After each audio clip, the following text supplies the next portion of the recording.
Hi there, everyone. Welcome into tonight's edition of Wave News Extra. It's going to be a TDFN Friday night, too. And here we're taking a look at busy traffic, but moving back and forth there at Elizabethtown, thanks to our SkyTrack camera network, and enjoying the 60s. So it could be a little cooler, but hey, we're not going to complain too much about that, especially for you folks maybe checking in or know someone who's out having a great Friday night and some high school football is involved. We're going to break some of that down later tonight on Wave News at 11 with Kendrick and Dusty. Going to look forward to that for sure.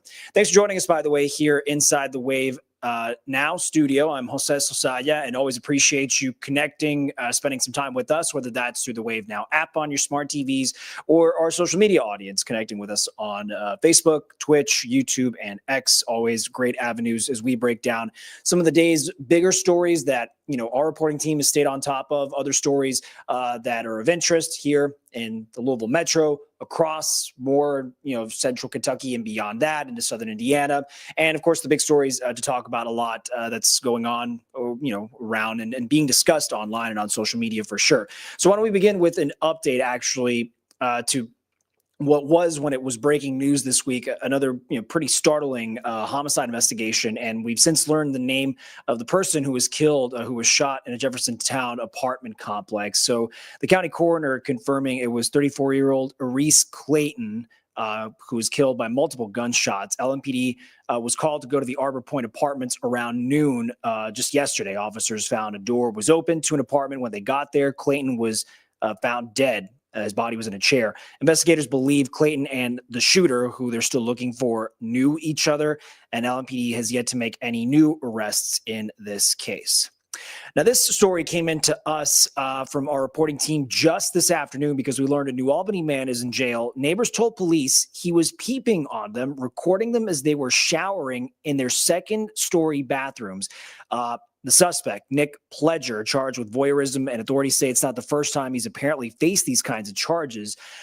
We went out to the neighborhood to talk to one of Pledger's neighbors. She did not want to go on camera, but she tells Wave News she was shocked when she found out that he was arrested for voyeurism. She says Pledger had done construction work on her house and was always kind and respectful. But she also says she feels bad for the suspect's wife and children, though she recognized the details of the case are disturbing. Now, back in September, according to this arrest report and the documents provided from police, a woman called New Albany police after she said she saw a cell phone pointing at her while she was in her bathroom upstairs.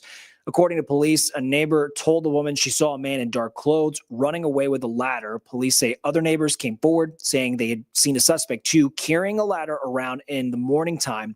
They were concerned he might have been looking into other people's windows. Police say neighbors, including an employee of the suspect, identified the man who was seen in surveillance video as Pledger. Detectives say female neighbors told them they believe Pledger was aware of their daily routines and would wait until their boyfriends, husbands, male partners left the houses to try and peep at them. The suspect arrested, booked in the Floyd County Jail with a $50,000 bond. Court documents also show Pledger previously faced voyeurism charges in Vigo County, Indiana, accused of recording female athletes in a locker room at Indiana State University. So certainly troubling allegations, and what should come next as far as the next court appearance, we'll make sure to let you all know what we do find out from that. Going over to downtown Louisville, U of L men's basketball, big draw. If maybe you weren't out there to catch the exhibition matchup at the KFC Yum Center between Kansas and Louisville, fans driving to the game, we went to meet up with them and sort of discussing how the changes to some downtown streets were maybe changing their detours, kind of recalibrating how they'd move around. We stopped by, for example, the intersection of 2nd and Main, significant change because of a state project remaking Main Street. Just a refresher for those who, again, noticed or maybe don't drive around this part of downtown as much. So it used to be 2 turning lanes coming off the 2nd Street Bridge. That's going to be just 1. The vision behind it is for shorter, safer pedestrian crosswalks, but longer lines of traffic are going to come in from Indiana. Public safety leaders on both sides of the river say they're going to be watching how this played out this afternoon and tonight. So that'll be a measuring stick just to see what the pain points are going to be. As far as the Kentucky Transportation Cabinet was concerned this afternoon, they were not expecting any major problems. We do anticipate heavier activity in the area. So I'll start off by saying, as always, we encourage both drivers and pedestrians to stay alert, especially whenever you're crossing the crosswalk. Don't be on your phone. And for drivers, make sure you follow all posted signage and the pavement markings. So bringing you back out there, and we tried to stick around as much as we could, for rush hour, but this indicates what it kind of was earlier in the afternoon and to the buildup for fans coming into the Yum Center. Multiple projects near the intersection, again, also impacting a lot of street parking that normally a lot of folks would like to take advantage of just for easy access, familiarity, but that also has been impacted. So certainly it's an ever-evolving story we will keep tabs of here on Wave News. Real quick, as I'm setting up some of our stuff here to set up for the story. For those of you tuning in who are coming up to that age to apply for Social Security benefits, maybe you are already receiving them or your loved ones. So the cost adjustment going up next year in 2026, recipients are going to get 2.8% more per month, higher than the cost of living adjustment that beneficiaries got this year. The adjustment based on inflation, which has eased a little bit, is since hitting that roughly 4-decade high in 2022. So sort of that consumer finance update for you there. Now, for those of you in the discussion with consumer finance, and this is part of our Watching Your Wallet series, this part of the investigators look into this information for the sake of consumers knowing what's up. So whether you've been investing for years or you're just getting started, maybe you've also been reading the ups and downs a little lately of the stock market. And for some, the initial reaction could be a little intimidating. In today's segment, though, consumer investigator Carice Jackman talked to an investment analyst about how to stay calm and to think long term. It's not about getting rich quickly, right? It's about getting rich slowly. And you can do it as long as you have the patience and the right tools in front of you. Jason Moser with The Motley Fool says headlines about tariffs, government shutdowns, and layoffs may make people hesitant to invest in the stock market. But he says the key is playing the long game. So if you've started investing, you start to see you take a downward turn, just hold on a minute. Don't panic. Correct. And as a matter of fact, what we look at in bear markets or in times of volatility when the markets are dipping, that oftentimes represents the opportunity for investors to make even more money. Ultimately, when you get it at low points, you have to think about it as you're getting something on sale. So what if you're investing for the first time? Moser says starting with the basics means clearing high interest debt first. From there, he advises steering clear of hot stocks and focusing on long-term value. I would recommend taking that first $5,000 or however much money you have to invest and go ahead and get that into an index fund, something like the S&P 500. And the reason why is that's instant diversification.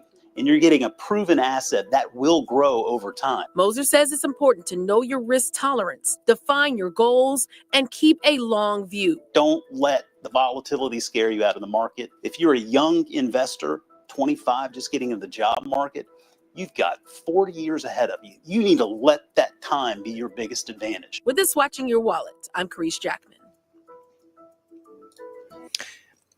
As part of the reporting and interviewing that Watching Your Wallet does in that clip that you saw there, Moser also adding that if you are investing, plan to hold stocks for at least 5 years. So the benefit perhaps to the point of for young investors, he says best to think like an owner and not a trader. More stories coming up here on Wave News Extra, and we're going to break down another fascinating local link to the big story on a national level yesterday, as far as those FBI arrests for 2 separate criminal investigations, one having to do with sports betting and the big arrest name there of Terry Rozier, former Cards player. The second involving, who was Portland Trailblazers NBA coach Chauncey Billups, but that having to do with illegal poker games. But we're going to break down a local link as another name who was arrested and being charged as a cog in this alleged machine for this gambling fraud. So we're going to break that down and many more stories as we move on this hour of our live stream on Wave News Extra. So don't go anywhere. We'll be right back.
Here we are getting closer to 8:17 on this Friday night here in the Wave Now studio for this latest stream of Wave News Extra. Always appreciate that, folks. A lot, of course, to digest with the big breaking news of those, high-profile, big-name arrests, the FBI and the DOJ and, federal prosecutors sort of laying out their cases, indictments against some big name athletes, former athletes in two separate kinds of gambling, betting sort of operations. But the federal indictments have been dubbed, one has been dubbed Operation Royal Flush. The other is Operation Nothing But Net. So perhaps if you hear the shorthand of either one of these investigations or operations in the shorthand, in the short, or I should say the near future, and as this case and the reporting continues to develop, well, we're also finding new local ties to these cases. The story again gripping the nation, professional basketball with intrigue about illegal gambling and the American mafia even. Wave News anchor Brian Schlonsky is breaking down for us new details about a Kentucky man who the FBI says supplied cheating technology and organized rigged poker games himself. And this is Brian's update. Thursday, it was the nationwide roundup that shocked the world. The FBI taking down more than 30 people across 11 states related to illegal sports betting and rigged poker games, snaring famous basketball players and coaches and members of La Cosa Nostra, also known as the mob. The charges and the arrests that were taken down across this country range from wire fraud, money laundering, extortion, robbery, illegal gambling. Among the arrests, NBA Hall of Famer and current Portland Trail Blazers head coach Chauncey Billups. Also arrested, former U of L basketball star and current NBA player Terry Rozier. That was our area's first tie to these cases, dubbed by authorities as Operation Royal Flush and Operation Nothing But Net. This alleged illegal gambling operation hustled unwitting victims out of tens of millions of dollars and created a financial pipeline for La Cosa Nostra to help fund and facilitate their organized criminal activity. Friday, new details on this case's ties to Kentucky. Named in one of the indictments, Robert Stroud. According to the FBI, Stroud supplied the cheating technology, organized rigged poker games, and arranged and committed a gunpoint robbery to steal a rigged card shuffler machine. Celebrities like Billups were allegedly used to lure in poker players to those rigged games and then take their money. These U.S. Justice Department photos show some of the technology used, including a photo of an X-ray poker table taken from Stroud's iCloud. Citing court exhibits, the Oregonian newspaper, which covers the area where Billups was arrested, posted these text messages from Stroud talking about the setup. Stroud allegedly texting about one of the poker victims, quote, he was starstruck. Friday, Wave News dug into Stroud's background. What we found? A criminal history tied to violence and gambling.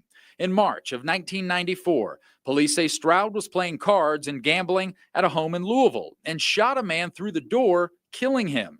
This footage taken from Wave cameras at the scene. Then, in 2001, Stroud is pulled over for expired tags. Police say in his car, sports betting cards and what appeared to be gambling records. Property records show Stroud owns a home with his wife just south of Iroquois Park near the Auburndale neighborhood. As of Friday, he was sitting in the Oldham County Detention Center, held by the custody of U.S. Marshals after being arrested by the FBI. And our thanks to Brian Schlonsky for that update. Stroud, we know, had his initial appearance on Thursday. He's set to appear in federal court actually downtown on Monday afternoon. Our plan is to have a team there. Of course, there are rules about what you can and can't bring inside a federal courtroom, namely being, recording devices, which would be even in our world, the tape machines or your smartphone or a camera. You just have to bring in a paper phone, or I should say a paper notebook, just paper, a pen or pencil to write down what you're witnessing in the courtroom. But when we do get that information of whatever's discussed in the courtroom, we'll make sure to update that for you Monday on Wave News. So with that context of the whole ordeal, many people wondering about, sports betting in general and how it can pose that sort of serious integrity problem. Reporter Jackson Plank talked to an athletic official actually at Morehead State University on how they, in response, are keeping athletes informed about what the industry's pitfalls, pros and cons mean as far as their ability to do what they love out on their athletic performance fields. Jamie Carver has been involved in college athletics for over 2 decades. He says thanks to things like cell phones, it's become much more easier for people to get involved in sports betting. That's why he says it is important for the college to educate its student athletes about sports betting. A lot has changed in the sports betting world since Jamie Carver first started at Morehead State in 2001. It's exploded in the last probably 5 years. I think we can all appreciate technology has made it easier. Today, Carver is a senior athletic compliance official. He says it's an important duty to help prevent student athletes from losing their athletic eligibility.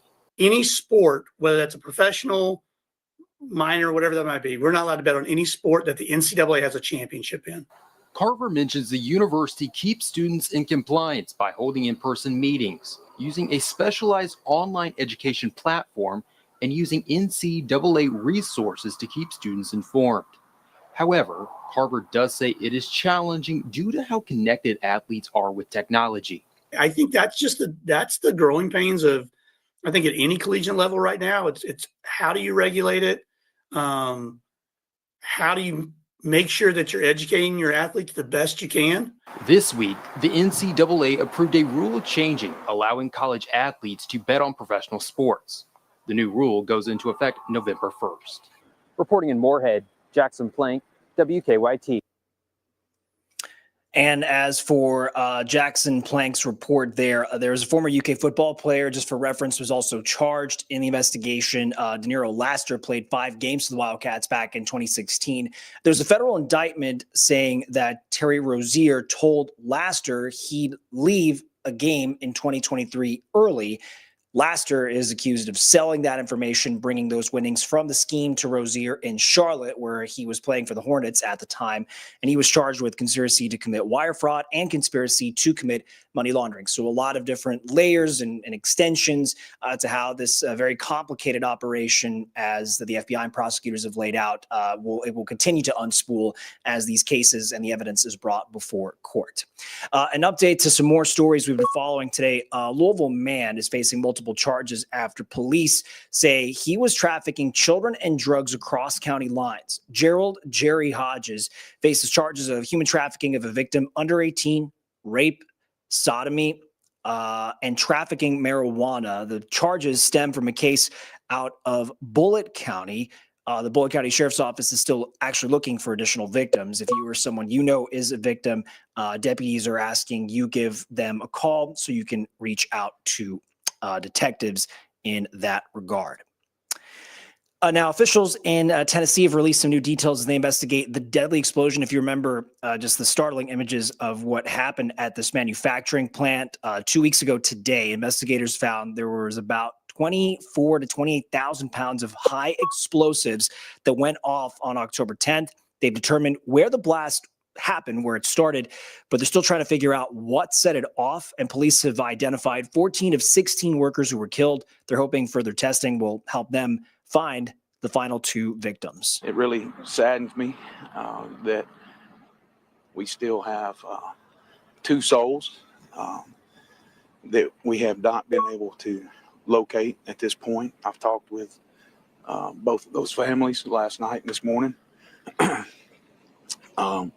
We still have some testing to do in efforts to get that complete. A daughter of one of the workers killed has since filed a lawsuit against the company, claiming negligence is what caused the deadly explosion. Well, Kentucky Lieutenant Governor Jacqueline Coleman says when it comes to reducing violence and shootings, Kentucky as a state is making progress, but there's still a long way to go to the point where, it maybe not be zero, but a significant reduction. Some neighborhoods in Louisville have seen, as reported, a 50% drop in violent crime. Wave News reporter Marissa Burke is explaining how some violence prevention summits, like one that happened today earlier in Louisville, continues to try to move these numbers in a positive direction. Violence is so prevalent in our community. As students, as Central students, we're kind of desensitized. Central High students like Angelina Calicon experience lockdowns so frequent, she tells me it feels normal. At the 3rd annual Office of Violence Prevention Summit, you can see tables full of community members and leaders looking for solutions. We have to do more.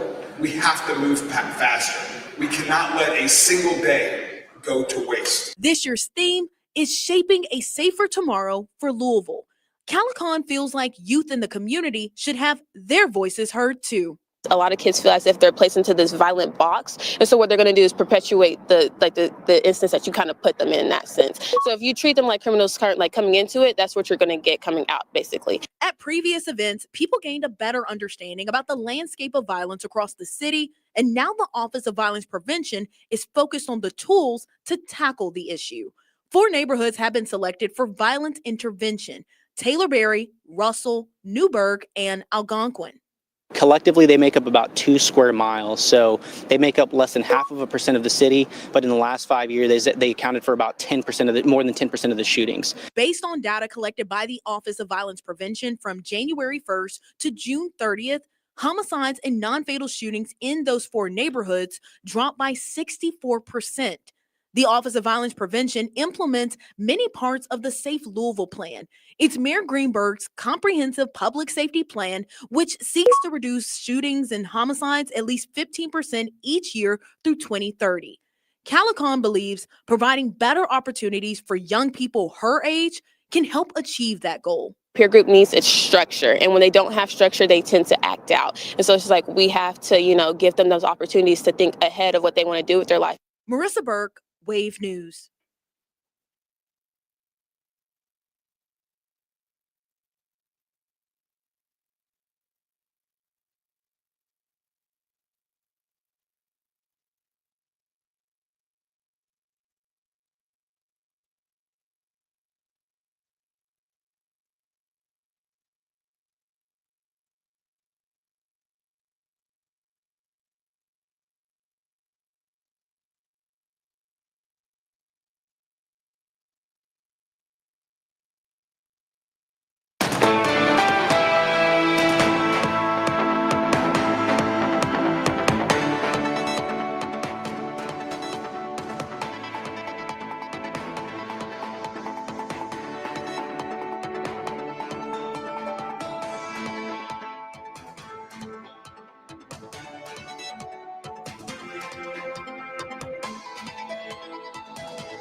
Hi, everyone. Jose Sosaya here in the Wave Now studio. I think that was my just little mispunch at setting up the microphone just to talk to you all about what we're going to discuss coming back here on the live stream for Wave News Extra.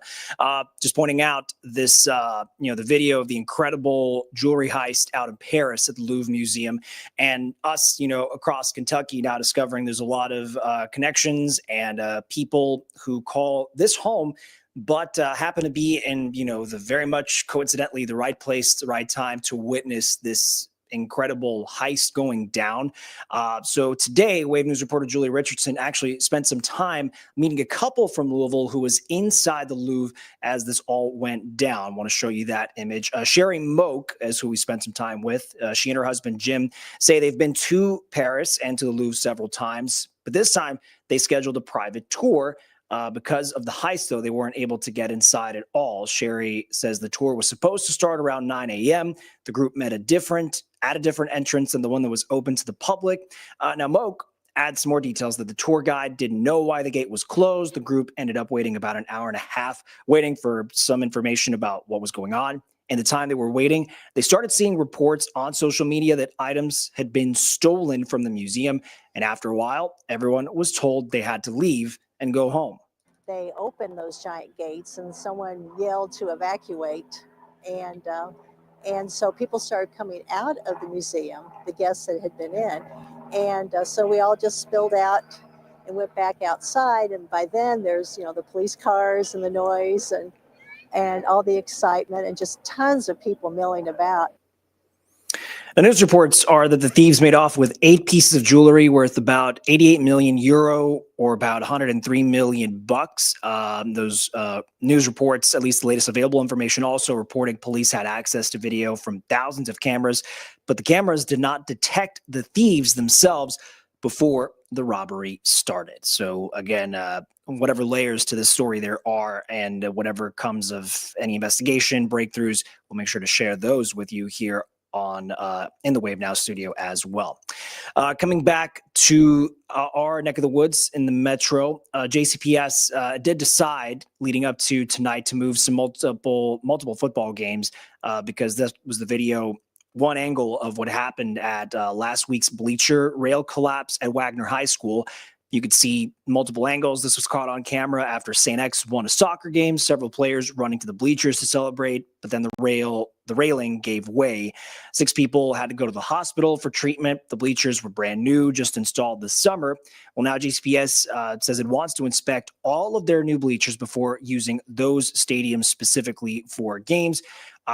Again, these were games that are likely already well into the action for Moore and Fairdale families going to Fairdale High School, but you all probably got that heads up before the game starts, so you all knew exactly where to go, be there on time.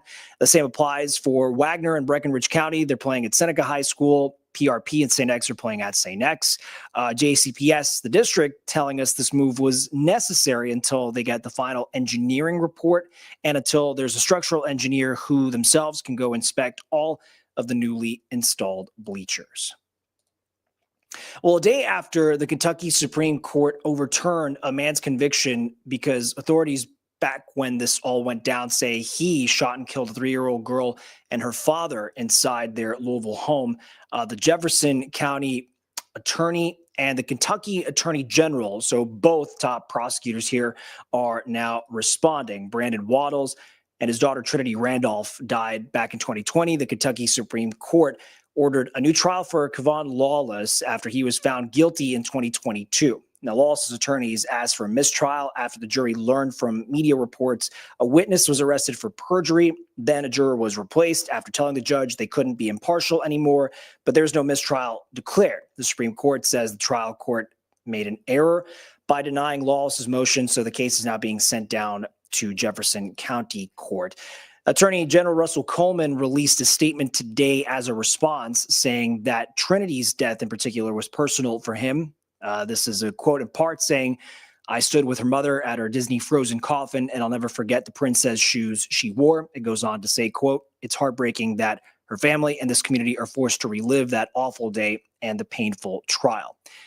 As for another comment from Commonwealth's attorney, Jarena Weathers, also releasing her statement saying in part, quote, "A father and his daughter should still be with us, but are not. We will make sure that their family gets proper justice and that our communities are safe." More updates tonight. A coalition of 24 Republican-led states, including Indiana, well, they've joined to file a brief to the Supreme Court questioning birthright citizenship. This brief was filed supporting President Trump's order to strip citizenship from children born in the U.S. whose parents may be in the country illegally. The 24 Republican AGs filed this brief saying the issue is not, quote, settled law. They say it should be heard before the highest court. The White House has had not much success in lower courts, which have all ruled against the order. The attorneys general of Iowa and Tennessee wrote the brief, and Kentucky's attorney general has also signed on to the matter. Going to Floyd County, the commissioners moved forward this week to secure ambulances and EMS services. So the update from our partners at the News and Tribune is commissioners voted unanimously on Tuesday to sign this agreement to buy 5 ambulances from a private company. They would cost about $280,000 each, but the final decision to buy them has not been made just yet. It's part of an ongoing discussion work to make sure county-wide that the fire department is properly equipped.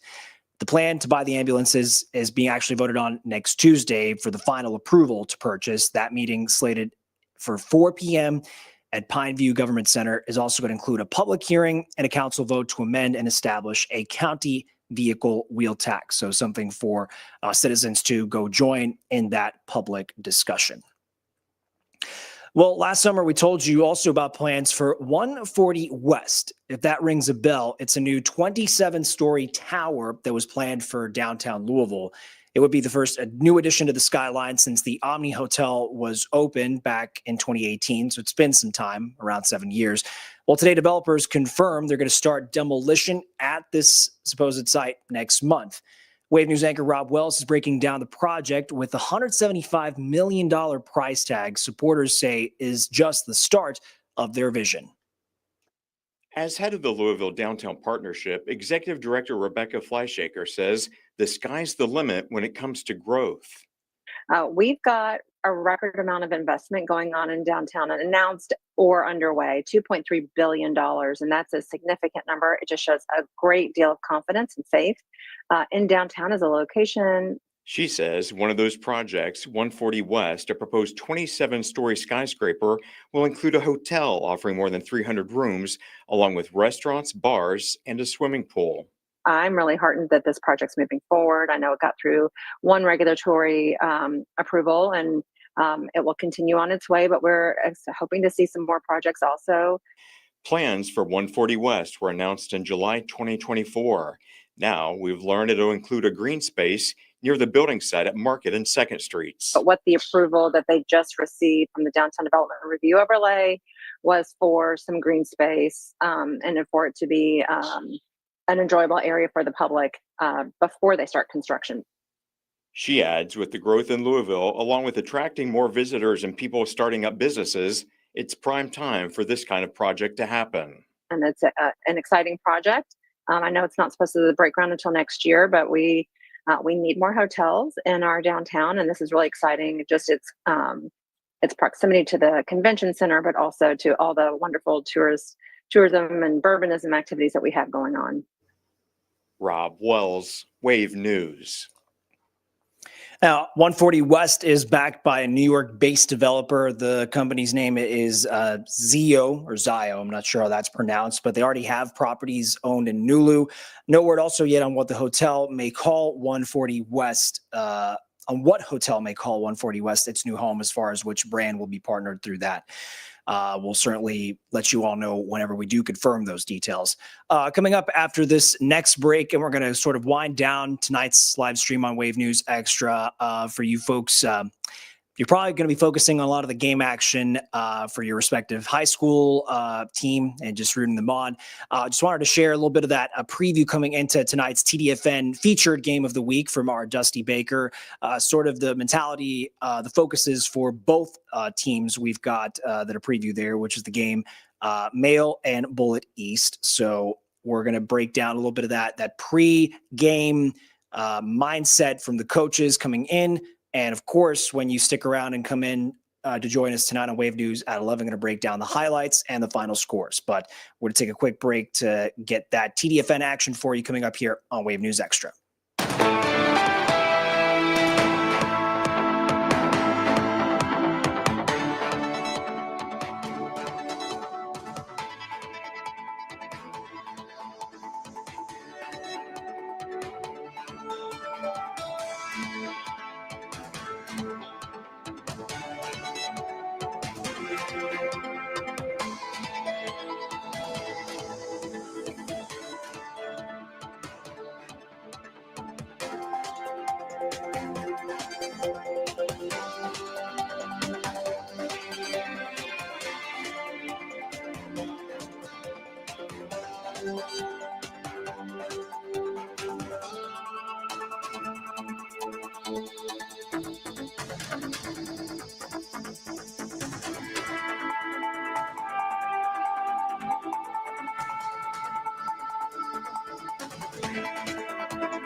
We are back here in the Wave Now studio. Appreciate you joining us, whether that's through your smart TV apps or on our social media, different channels. Always appreciate you as we're sort of winding down our Friday night, looking forward to the weekend. Part of that, of course, some well-earned and much-loved high school football action. Tonight's battle, as it's already playing out there on the football field, of course.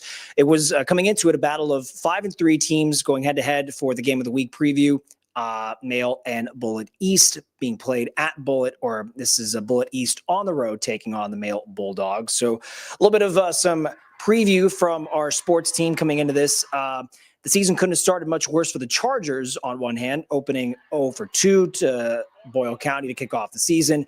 But the Chargers have found their identity this season on the ground. Quarterback Cole Cornell, a dynamic backfield that's rushed for at least 250 yards a game in 5 of their last 6 games. All of those wins. Their one loss to Manuel, who only held them to 98 rushing yards. So you see sort of the formula for success there. And the Chargers know tonight, coming into it, could have been a similar dogfight. Not only do they have a good scheme, or are they pretty disciplined, but I think they have some talent year in and year out.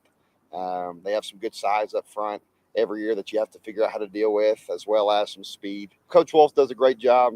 He's been doing this for a long time, and you face a well-coached team plus some talent. You better pack your box and go to work. Head coach Keegan Kendrick showing some love there for his competition, and head coach Chris Wolf in that regard. Turning over to the other side, Male also incredibly effective offensively over the last few weeks. It appears they're finding their identity out on the field. The Bulldogs coming in 5-3, just like their opponent, riding a 2-game winning streak, outscoring opponents 91-5 over just the last 2 weeks. A huge key to their success has been using corner Steron Davidson on the offensive side of the ball. Well, tonight the Bulldogs coming into it believed this was going to be a battle in the trenches that would decide the ultimate winner. We watched their film as we got ready for Fern Creek. They had just played Bullitt East, and very impressive up front on both sides of the ball. They really dominated the line of scrimmage. And so that's a big concern. They can absolutely dominate the line of scrimmage on both sides of the ball. And so I've relayed that to the team this week. So we're expecting a pretty hard-fought game on Friday night.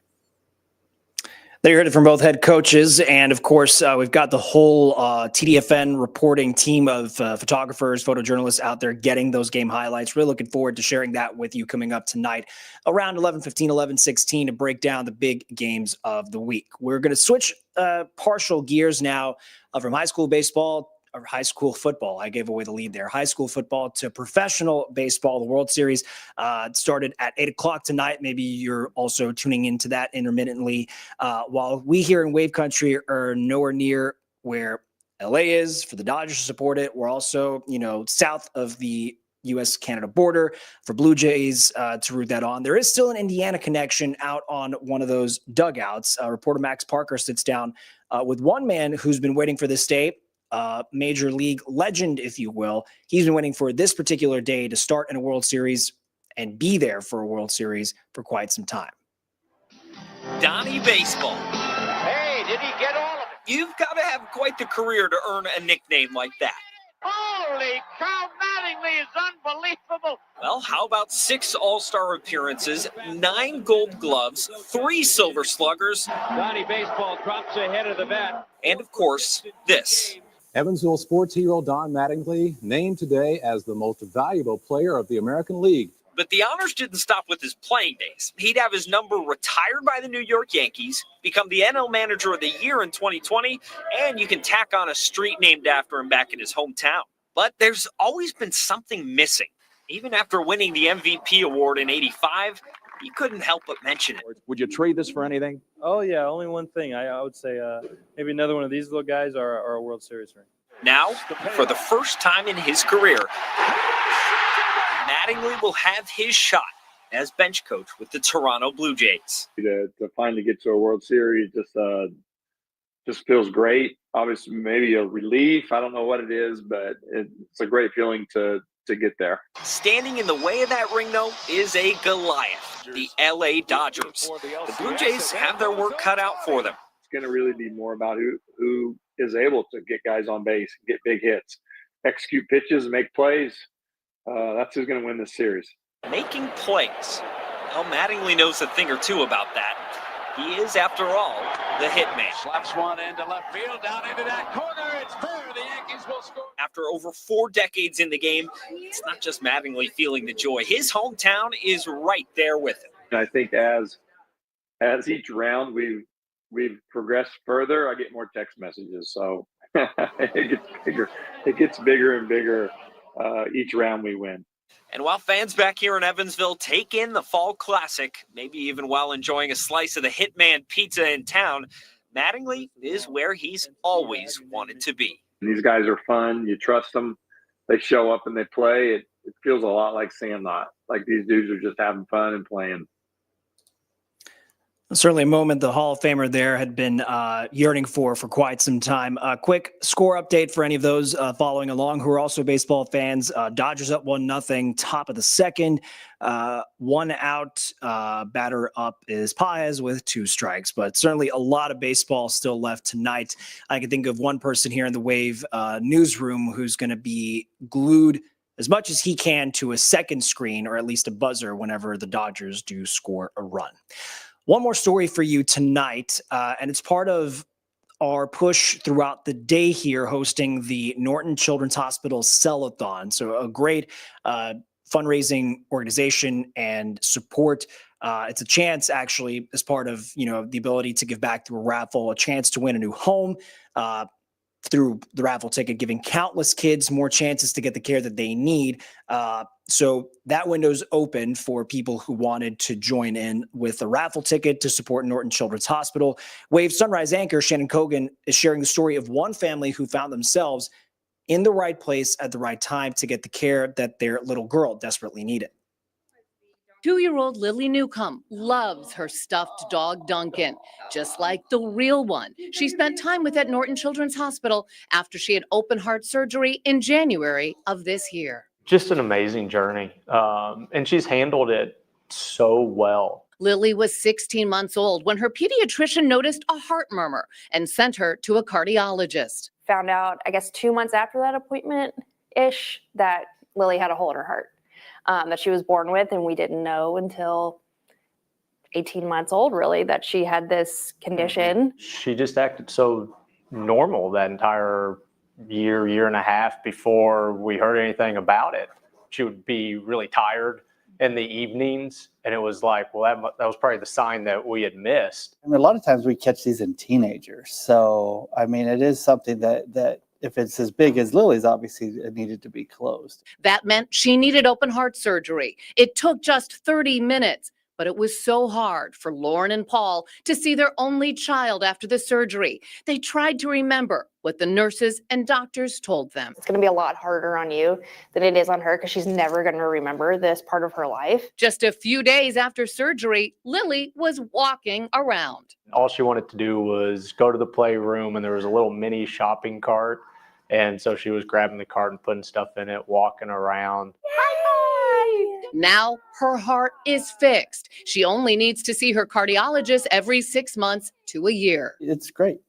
I mean, this is the whole reason to do it, is to watch them grow up and then move on. I think what I learned through this is it's okay to be scared, but also knowing you're in the right place and in the right hands, especially at Norton Children's Hospital, gave us a lot of confidence. So we're just really grateful that we were in the right place for her. Shannon Kogan, Wave News.